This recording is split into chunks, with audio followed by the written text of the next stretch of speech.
Howdy folks, you're watching Adventures with Cookie and the Cowboy. I'm Yukon, the Cowboy Pirate.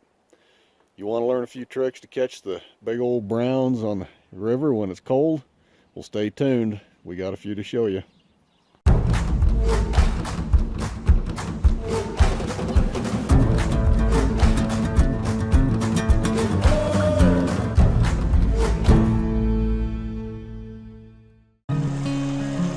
Hello, Cookie and the Cowboy again.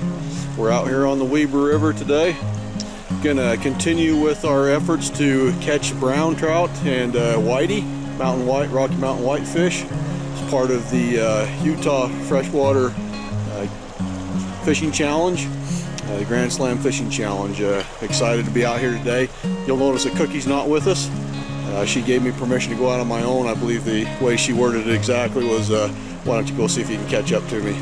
If you caught our last episode, you'll remember that she scored on a brown right off the bat, and I scored on 0. And so she's giving me permission to go try and catch up a little bit. But we're excited to be out here today. We're going to again try like we did last time. We're going to try and show you old school methods in the winter on the river or on the Weber in the Peterson area on some of the fishermen accesses. We're going to bounce bait again, mealy worms, salmon eggs. Real simple rig. I'm going to show you that to you right now. So all we're going to use today, we've got some small hooks, some 10s, 12s, 6s, and 8s, split shot, worms, mealy worms, and salmon eggs. Real simple on light line with a sensitive rod. We're just going to put just enough weight on there with a small split shot to bounce out on the bottom into these holes. Those whitefish tend to sit right on the bottom and pick that up. Got to have they tend to bite light, so you got to keep a good handle on your line and feel for those light bounces. Now, if we get the brownies, they'll tend to hit a little bit harder and you'll feel them a little better. But so sensitive rod, but it's important to me to show you that we can do this old school with bait, because it's a way to get your kids out here, your family out here. Most people, as I mentioned before, do this with nymphs and fly rods. I can show you that as well, but I want to show you old school methods.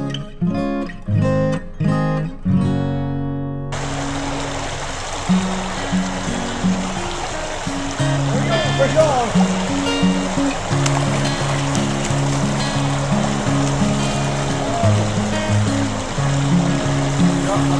The first fish of the day is a nice brown trout. So I'm caught up to Cookie.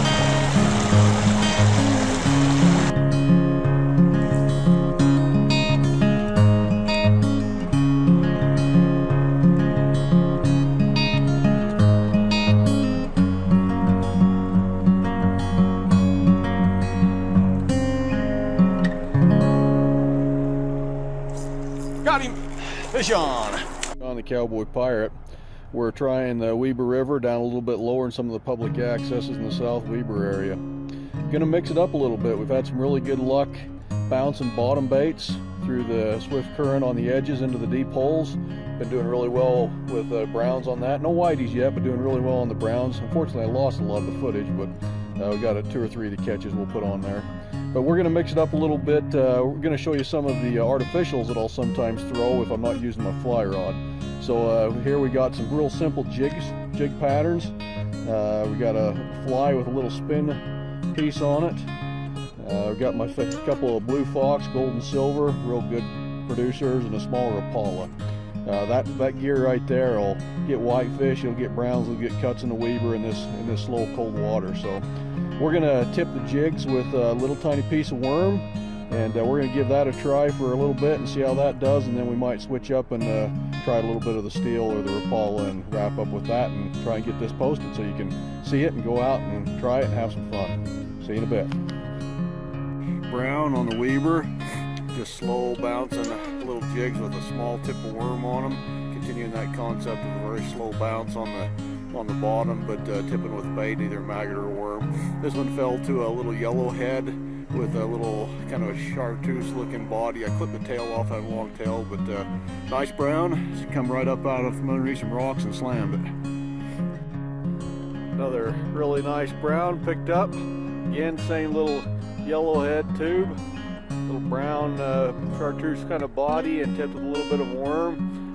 He was slow drifting in the ripples actually as we come into the deeper pool, but I've had 2 or 3 good slams in the deeper pool. I just haven't been able to hook up very good today. But this is the 3rd fish on this jig this morning. It's cold, 10 degrees, but they are active if you present it really slow and bounce it and give them a chance. Nice fish. By far my best brown to date today, again, fell to the yellow-headed jig. He's a good full-bodied one. He took that out of a really deep hole. I was slow working, bottom bouncing. Really nice brown there. I'm going to get him released. It's been a pretty good day. It's been cold, but as I work real slow and steady, they're taking the jig with a little bit of worm. No whiteys yet, but the browns are cooperating pretty well. I don't know if you can see into the river with the camera. We'll check that later when I process, but what I'm having a lot of luck with today, if I don't catch them on the normal cast up and kind of let them slow bounce jig down, I'm actually having a lot of luck finding them underneath some of these rocks and these really deep holes. And if I can position myself to where I'm actually jigging like you're ice fishing and just letting that just kind of bounce up and down real slow and create that action, I picked up 3 really nice browns that have charged out from underneath the rocks doing that. So another little trick you can add to the portfolio to pick these fish up. So these are the 2 jigs that have been successful today. Kind of a grub split tail white, and then a curly-tailed tube jig chartreuse on a yellow head. That one's really been the winner. Now I've had to pinch the tails off when I fish that because I've missed a lot of fish that I've got pulled in a little bit, but they're just biting short. So I've pinched that tail off and put a little tiny piece of night crawler on to help them hold tight. But that's been the winning trick today. It's Saturday. We're up near the golf course in Morgan. Bitter cold when we started, but it warmed up, got to be a lot of fun. I think we're up to about 8 browns we've landed and about another 6 that we've hauled short and got off. So it's been a good day. They've been active even though it's been cold.